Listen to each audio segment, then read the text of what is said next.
Hello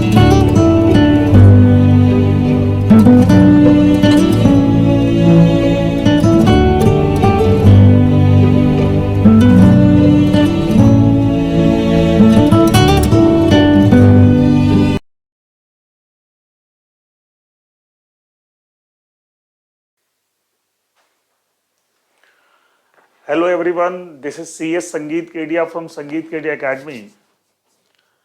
आज का जो लेक्चर मैं रिकॉर्ड कर रहा हूं, first of all what is the subject, what is the topic.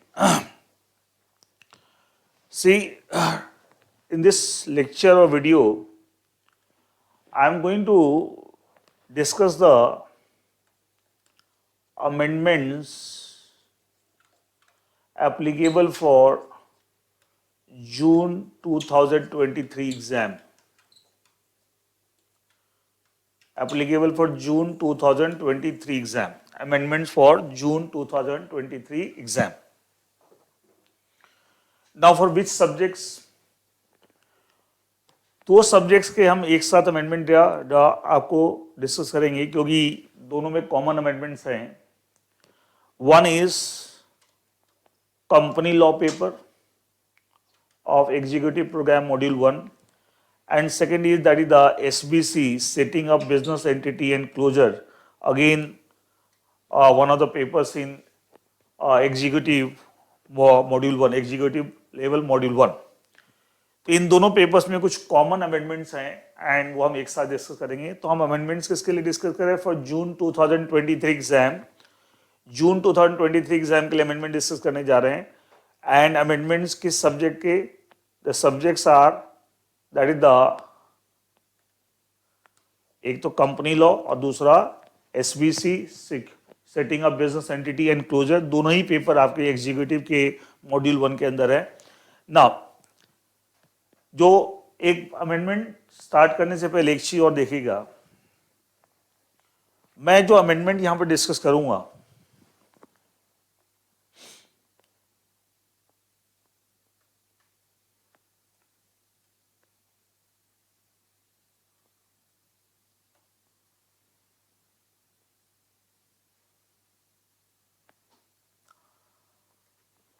कौन से पीरियड के, देखिए I will discuss the amendments of the period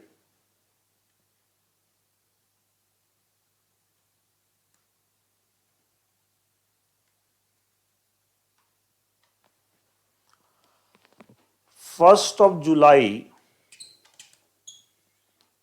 2022 to 31st of December 2022।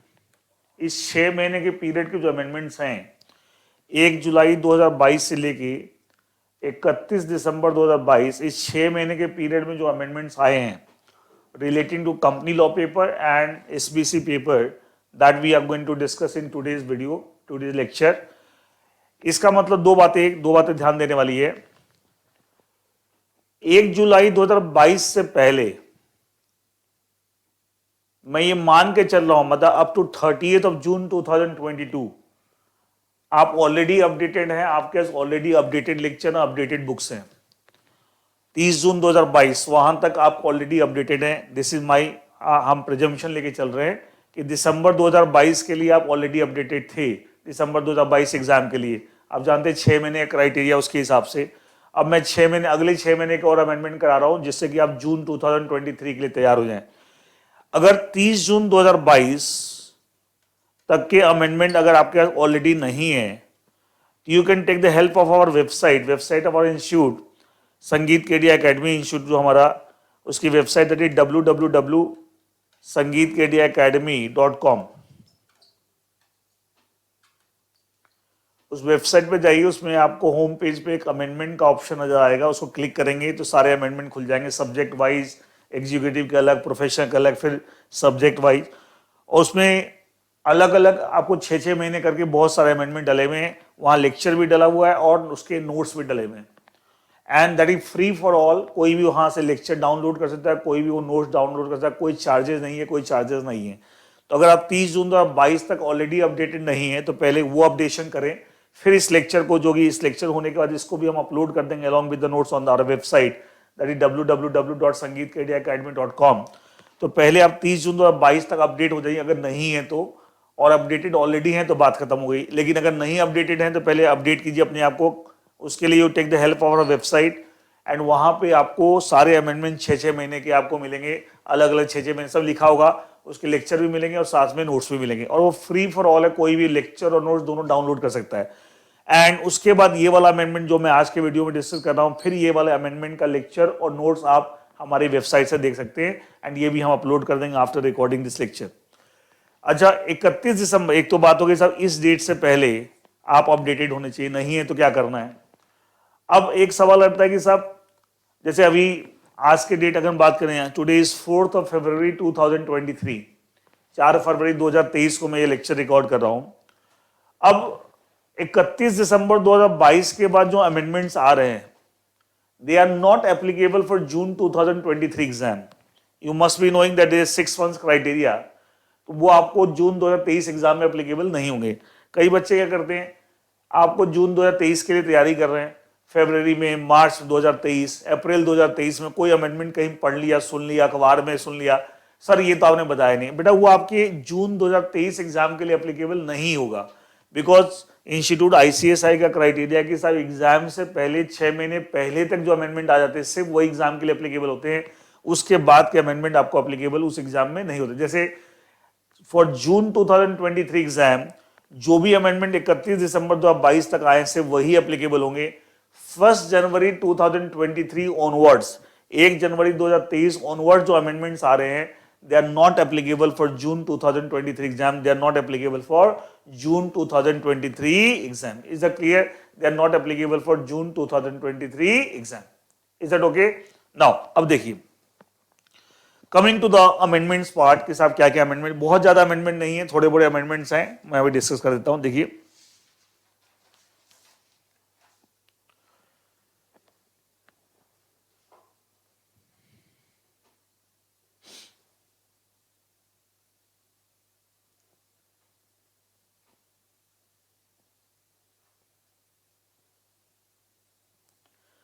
पहला जो अमेंडमेंट है, एक टॉपिक आप पढ़ते हैं, क्लासिफिकेशन ऑफ कंपनीज।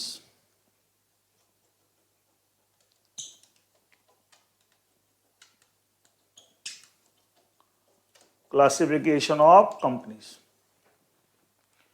और इस टॉपिक के अंदर आप एक टॉपिक पढ़ते हैं, और ये जो अमेंडमेंट मैं बता रहा हूं ये आपको दोनों के लिए, both company law as well as SPC, company law as well as SPC दोनों में है। इसमें एक टॉपिक पढ़ते हैं आप स्मॉल कंपनी।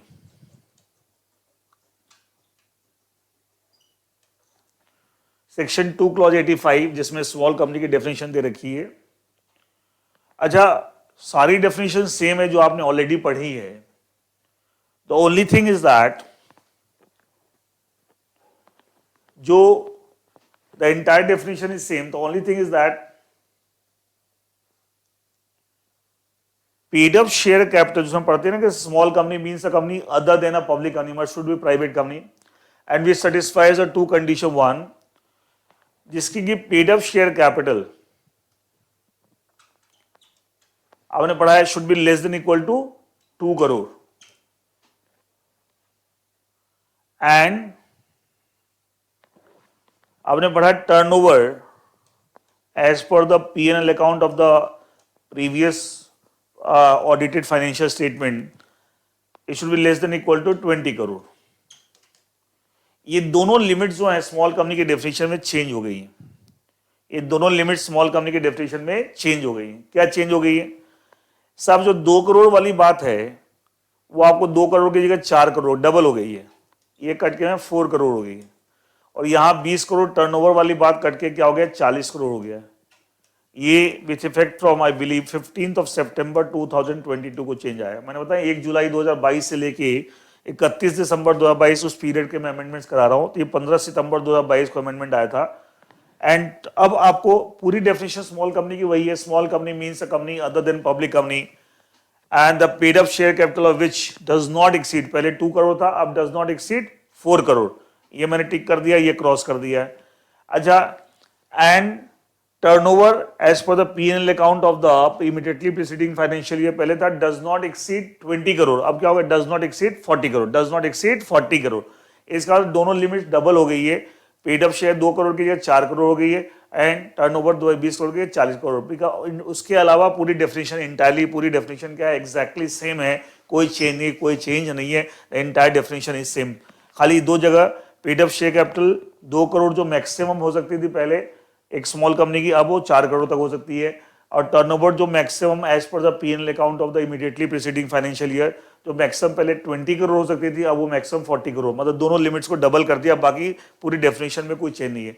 मैं जो अमेंडमेंट के नोट्स दे रहा हूं, मैं पूरी डेफिनेशन को दोबारा से आपको लिख के लिया है कि entire topic shall be small company का shall be replace by the following. मतलब बेसिकली उसके अंदर सिर्फ चेंज यही है, एक तो paid up share capital double हो गया और टर्नओवर भी डबल हो गया, 2 करोड़ की जगह paid up share capital 4 crore हो गई है मैक्सिमम हो सकती है, और टर्नओवर मैक्सिमम 20 करोड़ की जगह 40 करोड़ हो सकता है। बाकी पूरी की पूरी डेफिनेशन एज इट इज है, कोई चेंज नहीं है। Now coming to the second change, एक आप टॉपिक पढ़ते हैं in the context of registered office of a company.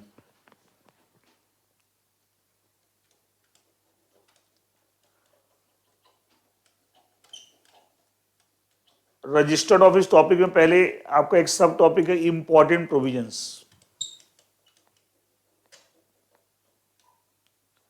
वो एज इट इज है, उसमें कोई चेंज नहीं है। नंबर 2 है आपका that is the methods of shifting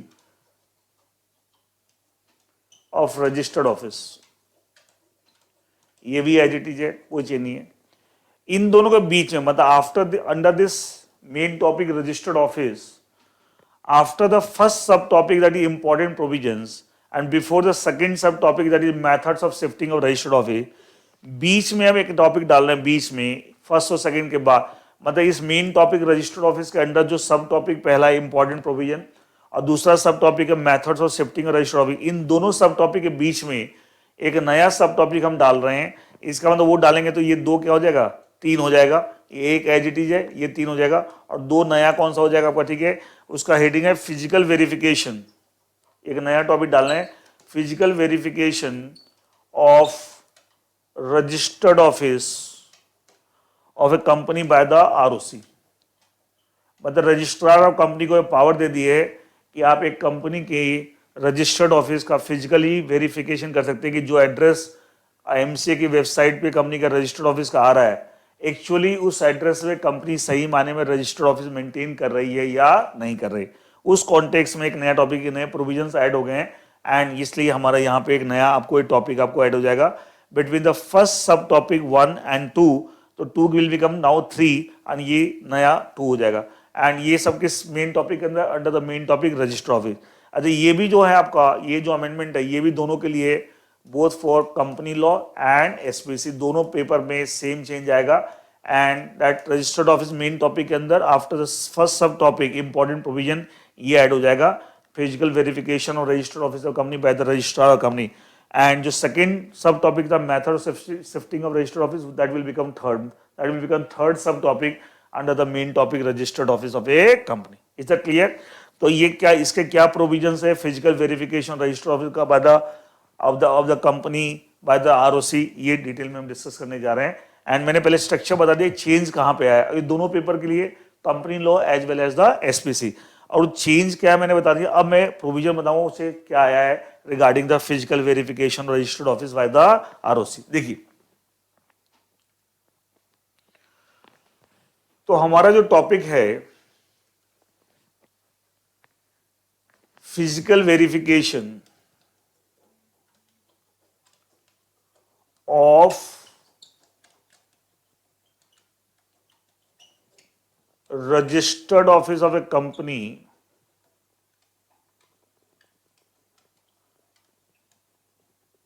by the registrar of company by the ROC, by the registrar of companies। Actually ये provisions नए क्यों ऐड किए गए, ऐसा क्या रीजन है? ये एक्सपीरियंस किया गया है कि साहब मिनिस्ट्री ऑफ कॉर्पोरेट अफेयर्स की वेबसाइट पे एक कंपनी के जो डॉक्यूमेंट्स फाइल हो रखे हैं या जो इंफॉर्मेशन फाइल हो रखी है, उनमें जो आपको कंपनी का रजिस्टर्ड, मान लीजिए कंपनी एक्स लिमिटेड, इसका जो भी रजिस्टर्ड ऑफिस का एड्रेस एमसीए की वेबसाइट पे आ रहा है, एमसीए वेबसाइट पे कहां से हमें पता लगा? From its record, from the documents filed by this company, from the information filed by company, जो भी हमें एड्रेस पता लग रहा है कंपनी का ये रजिस्टर्ड ऑफिस एड्रेस है। कई बार देखा गया ऐसा वो फेक एड्रेस है, उस एड्रेस पे कंपनी कोई रजिस्टर ऑफिस मेंटेन नहीं करी, वहां कोई बंदा ही नहीं है, उस नाम में कोई ऑफिस ही नहीं है, एंड वहां पे रजिस्ट्रार ऑफ कंपनी की तरफ से कोई अगर कोई नोटिस आता है तो पता कोई रिसीव करने वाला नहीं है, कोई रिप्लाई नहीं आता, ऑब्वियसली बिकॉज फेक एड्रेस है। तो इस तरह की मैल प्रैक्टिस को रोकने के लिए एक कंसेप्ट लाया गया कि रजिस्ट्रार ऑफ कंपनी को पावर दे दी गई कि साहब आप चाहें तो जो भी इंफॉर्मेशन है कंपनी के रजिस्टर्ड ऑफिस के बारे में आपको एमसीए की वेबसाइट से मिल रही है, एंड जो डॉक्यूमेंट्स है, इंफॉर्मेशन है, आप उस एड्रेस पे जाकर फिजिकली चेक कर सकते हैं कि साफ सही मायने में वहां कंपनी अपना रजिस्टर्ड ऑफिस मेंटेन कर रही कि नहीं कर रही। कर रही तो वेल एंड गुड, नहीं कर रही तो उस केस में फिर वो नोटिस सर्व कर सकता है कि भैया आपके अगेंस्ट एक्शन लिया जाएगा, you are trying to do the fraud, cheating and something like that. That's idea behind this new provisions, that is a physical verification of registered office of company by the registrar of companies. This context में क्या provision है, मैंने थोड़ा सा background बताया क्या provision है, let us try to understand. मान लीजिए कंपनी एक्स लिमिटेड, इस कंपनी के बारे में जो भी information MCA 21, that is MCA website, MCA 21 आप जानते हैं उस प्रोजेक्ट को बोलते हैं जिसके थ्रू ऑनलाइन फाइलिंग शुरू हुई थी। यहां पे इस कंपनी की जो भी डॉक्यूमेंट्स फाइल्ड हैं या जो भी इंफॉर्मेशन फाइल्ड है, उसके हिसाब से रजिस्ट्रार ऑफ कंपनी को कंपनी की रजिस्टर्ड ऑफिस के बारे में जो भी एड्रेस पता लगता है, आरओसी फिजिकली उस एड्रेस पे जाके वेरीफाई कर सकता है कि सही मायने में कंपनी उस एड्रेस पे आपको रजिस्टर्ड ऑफिस मेंटेन करेगी नहीं करेगी। अच्छा, जब आरओसी इस तरह का फिजिकल वेरिफिकेशन करेगा तो उस समय ROC will do this physical verification of the registered office of the company, address or registered office, in the presence of two independent witnesses of the locality. उस locality जिस area में company का जो address है, in the presence of two independent, जैसे कल के दिन मान लिया कंपनी ये क्लेम ना कर दे कि आरओसी बायस्ड है एंड उसने गलत रिपोर्ट बनाई, गलत तरीके से हमारे अगेंस्ट, टू इंडिपेंडेंट विटनेस है उसी लोकेलिटी के जिस लोकेलिटी में एड्रेस फॉल करता है। अच्छा, मान लिया कभी ऐसा हो कि जो एड्रेस कंपनी ने दिखा रखा है as the registered office address in the MCA website, in the documents and the information filed by the company, पता चला वहां पे रजिस्ट्रार ऑफ कंपनी गया फिजिकल वेरिफिकेशन के लिए, पता चला वहां किसी और का ऑफिस चल रहा है और वो उसको एंटर करने ही नहीं दे रहे उस पर्टिकुलर प्रेमाइसेस में, तो क्या उस केस में आरओसी चाहे तो क्या पुलिस की भी असिस्टेंस ले सकता है? लॉ बोलता है यस, द आरओसी अगर जरूरत पड़े तो आरओसी में also seek the assistance of the police assistance भी ले सकता है if required पुलिस असिस्टेंस, क्योंकि कई बार ऐसी दिक्कत आ सकती है कि सामने वाला लड़ाई झगड़े पे आ जाएगी, हम तो आपको अपने प्रेमाइसेस में एंटर नहीं करने देंगे, आरओसी वांट्स टू चेक कि साहब वहां पे क्या है जो एड्रेस कंपनी ने दिखा रखा है, तो इसलिए लॉ दे रखा है कि साहब आरओसी को पुलिस असिस्टेंस की जरूरत पड़े तो ले सकता है।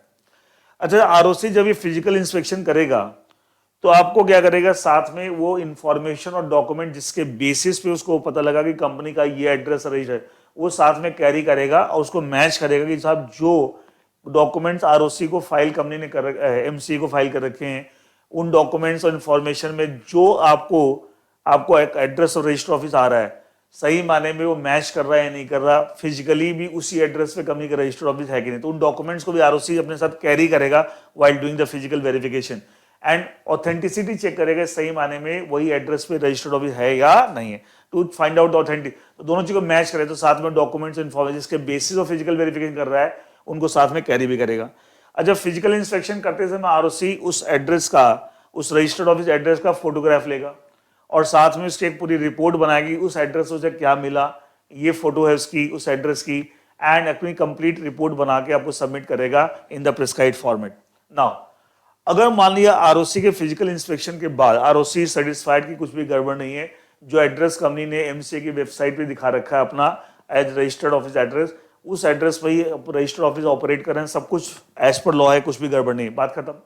आपने चेक करके आपने सेटिस्फाई कर लिया आरओसी ने अपने आप। लेकिन अगर ROC after doing this physical verification अगर आरओसी को लगता है कि सब सही मायने में उस एड्रेस पे आप रजिस्टर ऑफिस मेंटेन नहीं कर रहे या कर रहे हैं प्रॉपरली नहीं कर रहे हैं, या आपका एड्रेस इस तरीके का नहीं है which is capable of receiving and all the communication and responding to or acknowledging all the communication at sent to that particular address, मतलब कुछ गड़बड़ है वहां पे, प्रॉपर तरीके से आप रजिस्टर ऑफिस मेंटेन या तो कर ही नहीं रहे, फेक एड्रेस है, या एड्रेस है लेकिन वहां पे कोई बंदा ही नहीं है, या बंदा जो है कैपेबल ही नहीं है to receive and acknowledging all the correspondence, then in that case registrar of company एक नोटिस इशू करेगा उस कंपनी को और उसके सारे डायरेक्टर्स को, किसको, कंपनी को और कंपनी के सारे डायरेक्टर नोटिस सर्व करेगा कि साहब आपका कुछ हमने फिजिकल वेरिफिकेशन किया था वहां कुछ गड़बड़ पाई गई है and we have made up our mind to remove the name of the company from the register of companies maintained by the ROC. आप जानते हैं आरओसी एक रजिस्टर मेंटेन करता है, रजिस्टर ऑफ कंपनी। हमने मन बना लिया कि साहब आपका नाम कंपनी का, आपकी कंपनी का नाम हम रजिस्टर ऑफ कंपनी से रिमूव कर दें। अब आप रिप्लाई दीजिए, आप अब रिस्पॉन्ड कीजिए, अपने रिप्रेजेंटेशन दीजिए कि why should not be done, why should not be done, and आपको 30 डेज का टाइम दिया जाता है to give the reply, to give your representation reply. अब 30 डेज में कंपनी और कंपनी के डायरेक्टर्स की तरफ से जो भी रिप्रेजेंटेशन रिप्लाई आएंगे उसके बेसिस पे now ROC will take the final decision कि कंपनी के अगेंस्ट क्या एक्शन लेना है, उसका नाम रजिस्टर ऑफ कंपनी से रिमूव करना है या नहीं करना। एंड तो आप देखिए इस तरह के प्रोविजन लॉ में डाले गए हैं। The entire idea is basically, the entire idea is basically ROC has been enabled, has been given a power that through this kind of provision कि अगर किसी कंपनी के ऊपर आपको डाउट है कि सब जो एड्रेस ऑफ रजिस्टर्ड ऑफिस वो दिखा रही है और एक्चुअली वो रजिस्टर्ड ऑफिस है, वो एड्रेस है ही नहीं, वो फेक है, या उस एड्रेस पे सब कोई बंदा बैठने वाला ही नहीं है, तो उस केस में ऐसे डाउट्स को रिमूव करने के लिए it can go for physical verification of the address of registered of the company. And उससे क्या होगा पता लग जाएगा, एंड दूध का दूध और पानी का पानी हो जाएगा, पता लग जाएगा क्या सही है और क्या गलत है। तो गलत पाया क्या तो अकॉर्डिंगली एक्शन लिया जाएगा, अकॉर्डिंगली एक्शन। तो इस तरह की प्रोविजन आने से क्या हुआ कि जो उल्टे सीधे कोई भी एड्रेस दिखा देते हैं, जो एड्रेस और रजिस्टर्ड ऑफिस, या एक ही एड्रेस पर 20-20 कंपनियों का एड्रेस दिखा रखे हैं रजिस्टर्ड, इस तरह की चीजें जो मैल प्रैक्टिस इंडस्ट्री में है उस पर एक चेक्स एंड बैलेंसेस है, and we are trying to control this kind of malpractices by introducing such kind of provision that ROC has been given the power that it can go for physical verification of the registered office of a company, and that is the idea behind this provision, and that is all about this provision.